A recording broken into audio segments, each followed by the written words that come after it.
Welcome to channel SRT Telugu lectures. మనం ఈరోజు formal languages and automata theory of competition వీడియోస్లో మన దగ్గర ఏదైనా ఒక ఫైనైట్ ఆటోమేటా ఉంటే ఆ ఫైనైట్ ఆటోమేటాకి రెగ్యులర్ ఎక్స్ప్రెషన్ ఎలా రాయాలి అనేది మనం ఈ వీడియోలో డిస్కస్ చేద్దాం. ఈ వీడియో కంటెంట్ మీకు నచ్చినట్లయితే అలాగే మీకు హెల్ప్ అవుతుంది అని అనిపిస్తే ప్లీజ్ ఈ ఛానల్ని సబ్స్క్రైబ్ చేయడం అయితే మర్చిపోద్దు. సో మనం ఏం చేస్తాము, ఇప్పుడు మన దగ్గర ఇలా ఒక ఫైనైట్ ఆటోమేటా ఉంటుంది. దీనికి మనం ఏం చేయాలి, రెగ్యులర్ ఎక్స్ప్రెషన్ అనేది రాయాలి. సో రెగ్యులర్ ఎక్స్ప్రెషన్ అంటే ఏంటో మనం ప్రీవియస్ వీడియోస్ అన్నిటిలో డిస్కస్ చేస్తూనే ఉన్నాం. రెగ్యులర్ ఎక్స్ప్రెషన్ అంటే ఏంటి? Regular expression is a way of representing the language accepted by the finite automata in the expression format. అంటే ఏంటి? Nothing but the finite automata accept చేసే లాంగ్వేజ్ని ఒక ఎక్స్ప్రెషన్ ఫార్మేట్లో రిప్రజెంట్ చేసే దాన్ని మనం రెగ్యులర్ ఎక్స్ప్రెషన్ అంటాం. సో ఇప్పుడు ఈ ఫైనైట్ ఆటోమేటా, మనకి ఇచ్చిన ఫైనైట్ ఆటోమేటా నుంచి రెగ్యులర్ ఎక్స్ప్రెషన్ ఎలా రాయాలో చూద్దాం. సో ఏ ఫైనైట్ ఆటోమేటా అయినా రెగ్యులర్ ఎక్స్ప్రెషన్ని కన్వర్ట్ చేసేటప్పుడు మనం ఒక థీరమ్ యూజ్ చేసుకుంటాం, ఆర్డెన్స్ థీరం అని. సో ఈ ఆర్డెన్స్ థీరం అంటే ఏంటంటే, suppose R equal to Q plus RP అనే ఒక రెగ్యులర్ ఎక్స్ప్రెషన్ ఉందనుకోండి, దానికి సొల్యూషన్ ఏంటంటే R equal to QP star. So మన దగ్గర ఎక్కడైనా ఇలా ఉంటే R equal to Q plus RP అని దాన్ని మనం ఆర్ ఈక్వల్ టు క్యూపీ స్టార్తో సబ్స్టిట్యూట్ చేసుకోవచ్చు. దీన్ని ఆర్డెన్స్ థీరం అంటారు. సో మనము ఈ ప్రాసెస్లో మనం ఈ ఆర్డెన్స్ థీరం అనే దాన్ని మనం యూజ్ చేసుకుంటాము. సో ఈ ఆర్డెన్స్ థీరం అనేది మనం గుర్తుపెట్టుకోండి. సో ఇప్పుడు ఫస్ట్ స్టెప్ ఏంటంటే, మన దగ్గర మనం ఇచ్చిన ఫైనైట్ ఆటోమేటాకి రెగ్యులర్ ఎక్స్ప్రెషన్ కన్వర్ట్ చేయాలని మనం ఫస్ట్ చూడాల్సింది ఏంటంటే, ఇనీషియల్ స్టేట్ ఉందా లేదా అనేది మనం కంపల్సరీగా చెక్ చేసుకోవాలి. ఇనీషియల్ స్టేట్ ఉండాలి అండ్ ఎప్సిలాన్ మూవ్స్ అనేవి ఉండకూడదు. సో ఆ రెండు కండిషన్ సాటిస్ఫై అయితేనే మనం కన్వర్ట్ చేయగలం. సో దీనికి ఇనీషియల్ స్టేట్ ఉంది, ఎప్సిలాన్ మూవ్స్ లేవు. సో మన కండిషన్ సాటిస్ఫై అయింది. ఇప్పుడు ఏం చేయాలంటే, మనకి ఇచ్చిన ఫైనైట్ ఆటోమేటాలో ఎన్ని స్టేట్స్ ఉన్నాయో అన్ని స్టేట్స్కి కూడా ఫస్ట్ ఈక్వేషన్స్ రాయాలి. దాన్ని ఎలా రాస్తామో చూద్దాం. సో ఫస్ట్ ఏంటంటే right equations for all states. మన దగ్గర ఉన్న అన్ని స్టేట్స్కి ఈక్వేషన్ రాయాలి. ఇంకొకటి ఏంటంటే include epsilon for initial state. So ఈ రెండు కండిషన్స్ గుర్తుపెట్టుకోండి. సో మనం ఏం చేస్తాం, మన దగ్గర ఇప్పుడు ఈ ఫైనైట్ ఆటోమేటాలో ఎన్ని స్టేట్స్ ఉన్నాయి? 1, 2, 3 ఉన్నాయి. ఈ 3 స్టేట్స్కి ఈక్వేషన్స్ రాయాలి. ఎలా రాస్తానో చూడండి. ఫస్ట్ Q1 అనేది ఇనీషియల్ స్టేట్ కదా. సో ఇనీషియల్ స్టేట్నేమో యారోతో రిప్రజెంట్ చేస్తారు ఫైనైట్ ఆటోమేటాలో, ఫైనల్ స్టేట్నేమో డబుల్ సర్కిల్తో రిప్రజెంట్ చేస్తారు.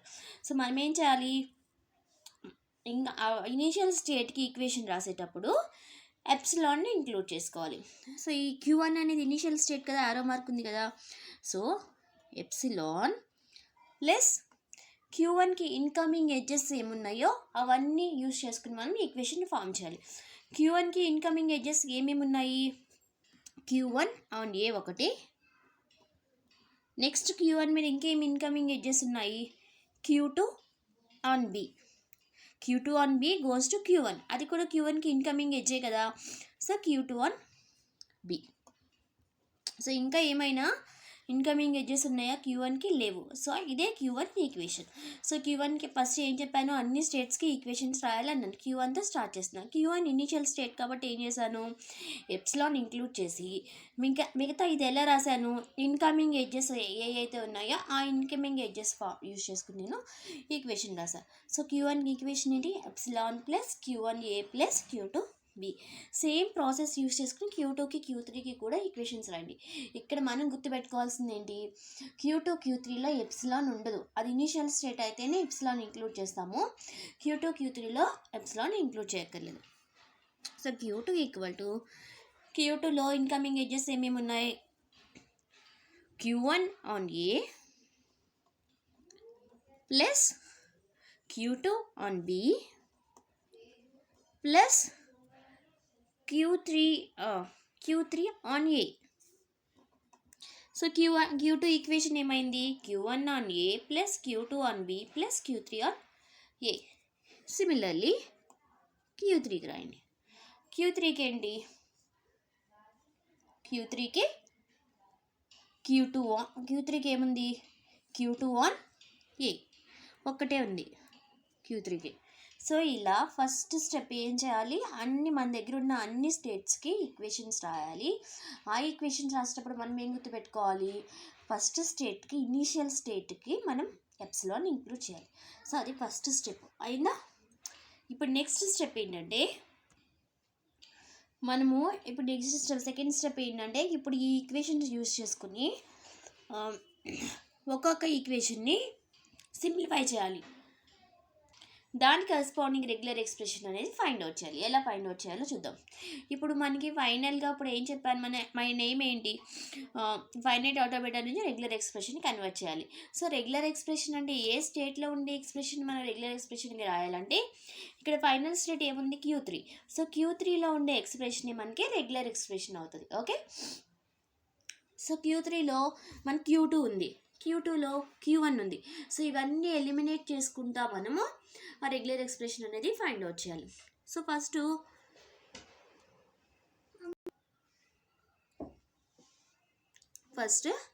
Q2కి ఈక్వేషన్ ఫైండ్ అవుట్ చేద్దాం.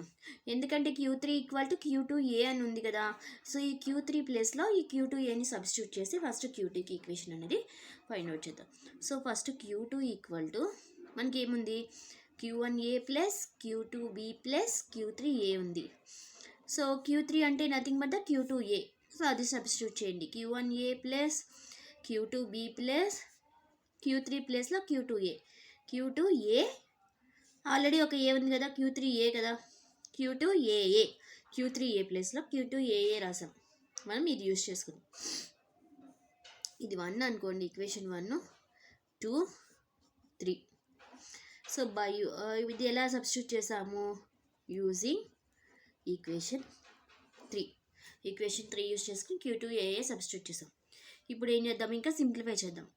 Q1A + Q2 కామన్ తీయండి, Q2B + AA. So Q2 = Q1A + Q2B + AA. ఇది చూస్తుంటే మనకి ఎలా ఉంది, ఆర్డెన్స్ థీరంలా ఉందా, R = Q + RP లాగా. ఇదేమో R, ఇది Q ప్లస్ ఇది R, ఇది P. So R = Q + RP Arden's థీరంలా ఉంది కదా. దానికి యూనిక్ సొల్యూషన్ ఏంటి, R = QP స్టార్. సో ఇక్కడ R అంటే ఏంటి, Q2, Q అంటే ఏంటి, Q1A, P అంటే ఏంటి, B + AA స్టార్. సో దీన్ని మనం ఎలా సింప్లిఫై చేసాం, ఎలా ఏమి యూజ్ చేసుకొని సింప్లిఫై చేసాం, యూజింగ్ ఆర్డెన్స్ థీరం. ఓకే, ఇప్పుడు Q2కి మనకు ఒక సొల్యూషన్ వచ్చింది. Q2 = Q1A B + AA star అని. ఇప్పుడు ఏం చేద్దాము, ఈ Q2ని తీసుకెళ్ళి Q1లో సబ్స్టిట్యూట్ చేయండి. Q1కి మనకి ఈక్వేషన్ ఏంటి, epsilon plus Q1A + Q2B. So epsilon plus Q1A + Q2 is nothing but Q1A B + AA star. Q2 ప్లస్లో ఏం రాసాము, ఇక్కడ ఇది రాసాము, Q1A B + AA స్టార్. లాస్ట్లో B ఉంది, B రాసాం. సో ఇప్పుడు అగైన్ ఇంకా సింప్లిఫై చేయండి. Q1 కామన్ తీయండి, A + A × B + AA star B. Q1 common తీస్తే Q1 = సో అగైన్ ఇది మనకి ఆర్డెన్స్ థీరంలా ఉందా, ఇది R, Q, R, P. So again Arden's థీరంలా ఉంది కాబట్టి దీనికి యూనిక్ సొల్యూషన్ ఏమవుతుంది, Q = ఈ పక్కన రాస్తాను చూడండి, R = QP స్టార్. సో ఇక్కడ R అంటే ఏంటి, Q1 = Q అంటే ఇక్కడ ఎప్సిలాన్, P అంటే ఇది మొత్తం, A + A × B + AA star × B whole star. So ఇది ఎలా రాసాము, దీని నుంచి ఆర్డెన్స్ థీరం యూజ్ చేసుకుని రాసాము. సో మనకి ఇప్పుడు Q1కి వచ్చేసింది రెగ్యులర్ ఎక్స్ప్రెషను. క్యూ2 కూడా వచ్చింది. క్యూ2కి ఎలా వస్తుంది, ఈ క్యూ1 తీసుకెళ్ళి క్యూ2లో సబ్స్టిట్యూట్ చేస్తే క్యూ2కి వస్తుంది. క్యూ2కి ఏమొచ్చింది ఇక్కడ, క్యూ2 equal to క్యూ1 A B plus ఏఏ స్టార్ కదా. క్యూ2 ఈ క్యూ1 అంటే ఏంటి, నథింగ్ బట్ క్యూ1 అంటే ఎప్సిలాన్ రాసినా పర్వాలేదు, మనం రాయకపోయినా పర్వాలేదు. సో క్యూ1 అంటే ఏంటి, a plus a into b plus ఏఏ star into b whole star. ఇదంతా క్యూ1కి రాసాం. ఇంకా క్యూ2 అంటే ఏంటి, క్యూ1 ఇంటూ సంథింగ్ కదా, మళ్ళీ సంథింగ్ రాయాలి పక్కన. ఏ బి ప్లస్ ఏఏ స్టార్. సో ఇప్పుడు ఇదేంటి, క్యూ2. సో క్యూ1 వచ్చింది, క్యూ1 నుంచి క్యూ2 వచ్చేసింది. ఇప్పుడు మనము ఇప్పుడు ఫైనల్ మనకి ఇచ్చిన ప్రాబ్లం ఏంటి, మనకి ఇచ్చిన ఫైనైట్ ఆటోమేటాని రెగ్యులర్ ఎక్స్ప్రెషన్గా కన్వర్ట్ చేయమని. ఏ స్టేట్ యొక్క రెగ్యులర్ ఎక్స్ప్రెషన్ మనం ఫైనల్ రెగ్యులర్ ఎక్స్ప్రెషన్గా రాస్తామంటే, మనకి ఫైనల్ స్టేట్ ఏది ఉందో దాని రెగ్యులర్ ఎక్స్ప్రెషన్ని మనం రిజల్టెంట్ రెగ్యులర్ ఎక్స్ప్రెషన్గా రాస్తాము. సో ఇప్పుడు ఫైనల్ స్టేట్ ఏంటి, క్యూ3 is nothing but Q two is nothing but Q two Q two అంటే ఏంటి, మొత్తం క్యూ2. సో అది సబ్స్టిట్యూట్ చేస్తే a plus a into b plus ఏఏ star into b whole star into a plus b plus ఏఏ స్టార్ ఏ. క్యూ2 అంటే ఈ మొత్తము ఏ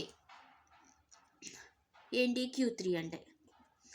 సో ఇది మనకి ఫైనల్గా రెగ్యులర్ ఎక్స్ప్రెషన్ అవుతుంది. దేనికి, మనకి ఇచ్చిన ఫైనైట్ ఆటోమేటాకి. సో ఈ ఫైనైట్ ఆటోమేటాకి రెగ్యులర్ ఎక్స్ప్రెషన్ ఏమైంది,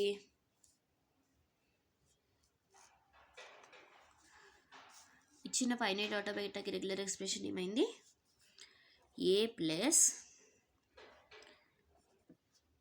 ఏ ఇంటూ బి ప్లస్ ఏఏ star into b whole star a plus b plus ఏఏ స్టార్ ఏ. ఇది మన రెగ్యులర్ ఎక్స్ప్రెషన్కి మన ఫైనైట్ ఆటోమేటాకి రిజల్టెంట్ రెగ్యులర్ ఎక్స్ప్రెషన్. సో ఎలా చేసామో చూసాం కదా. సో ఏం చేసాము, ఫస్ట్ ఇచ్చిన స్టేట్స్ అన్నిటికి ఈక్వేషన్స్ రాసుకున్నాము. ఇనిషియల్ స్టేట్లో మాత్రం ఎప్సిలాన్ ఇంక్లూడ్ చేసుకున్నాము. తర్వాత ఆర్డెన్స్ థీరం యూజ్ చేసుకుని ఈ ఈక్వేషన్స్ని ఒకదాంట్లో ఒకటి సబ్స్టిట్యూట్ చేసుకుంటూ ఆర్డెన్స్ థీరం యూజ్ చేసుకుంటూ ప్రతి ఈక్వేషన్కి మనం సొల్యూషన్ అనేది ఫైండ్ అవుట్ చేసాము. సో ఫైనల్గా మన రిక్వైర్డ్ రెగ్యులర్ ఎక్స్ప్రెషన్ ఏమవుతుందంటే, మన ఫైనైట్ ఆటోమేటాలో ఫైనల్ స్టేట్ ఏది ఉందో అదే మనకి రిక్వైర్డ్ రెగ్యులర్ ఎక్స్ప్రెషన్ అవుతుంది.